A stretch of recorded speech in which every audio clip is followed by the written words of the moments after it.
ये जो अवसर मिला हुआ है भगवान शिव की कथा श्रवण करने का,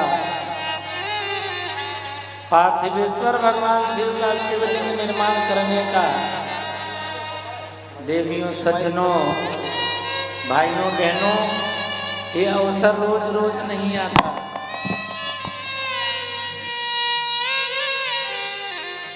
ये अवसर बार बार नहीं मिलता। ये मनुष्य का शरीर भी मनुष्य को बार बार नहीं मिलता।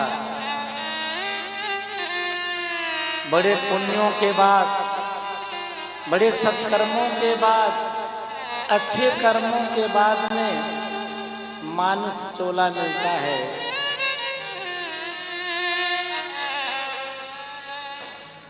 मानुष जन्म दुर्लभ है, मिले न दूजी बार।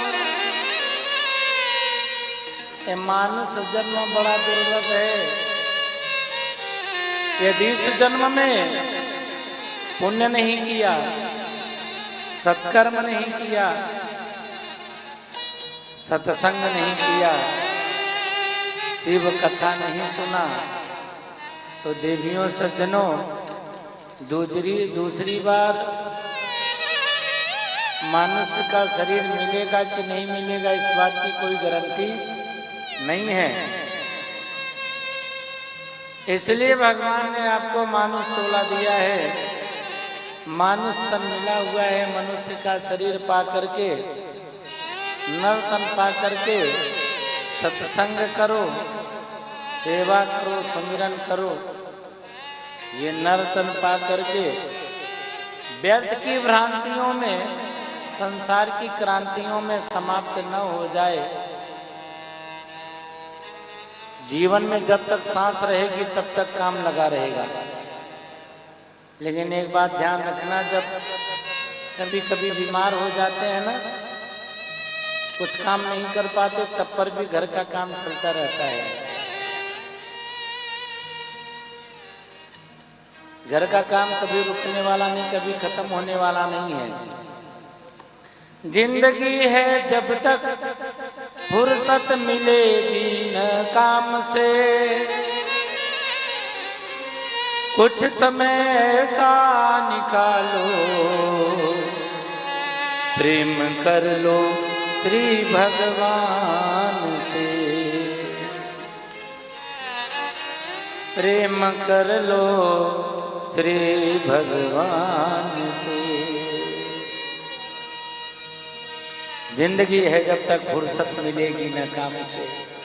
एक काम कभी ना, तुम जितना मर्जी पीछा छुड़ाना चाहो काम से, एक काम तुम्हारा पीछा नहीं छोड़ेगा, तुमसे करवाता रहेगा, करवाता रहेगा।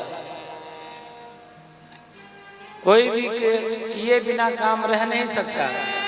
भगवान भी कहता है, मैं ईश्वर हो करके, सबका रचयिता हो करके, मैं भी अहरनिश कर्म करता रहता हूँ।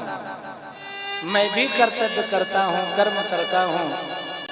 यदि मैं कर्म करना छोड़ दूँ तो संसार के लोग तो बड़े आलसी हो जाएंगे, बहानेबाज हो जाएंगे।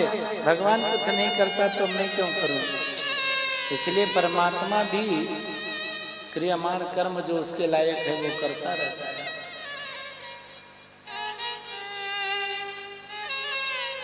तो काम को छोड़ करके कभी कभी ये नाम वाला कर्म भी कर लेना चाहिए।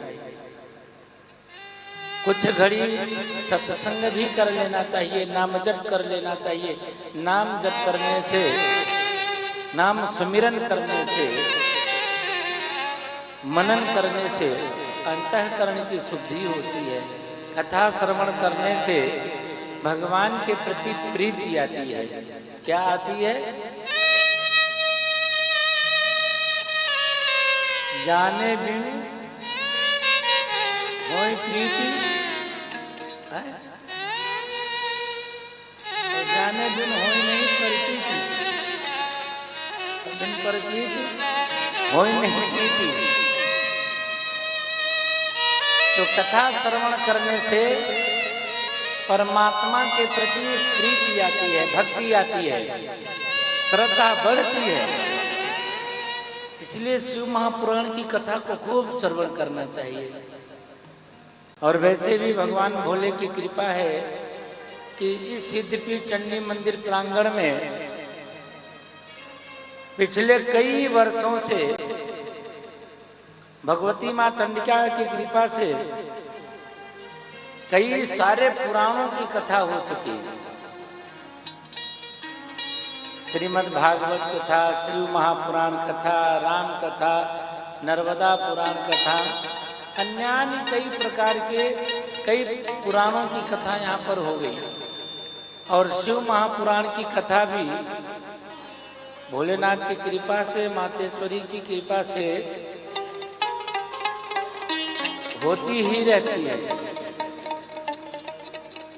तो शिव महापुराण की कथा श्रवण करने से भगवान शिव में प्रीति आती है, प्रीति बढ़ती है। और जब प्रीति हो जाए तो भगवान का नाम गाना चाहिए।